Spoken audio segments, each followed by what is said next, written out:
अस्सलाम वालेकुम जी।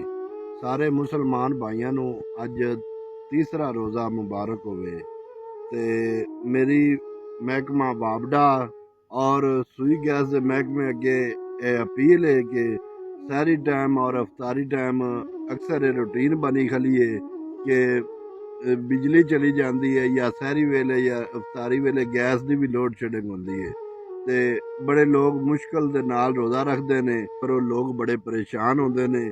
रोजे के टाइम हर बंदे ने खाना बनाना होंदा है, रोज़ा रखना होंदा है या रोज़े की अफतारी के टाइम होंदा है, बड़ा वड्डा मसला दरपेश आता है।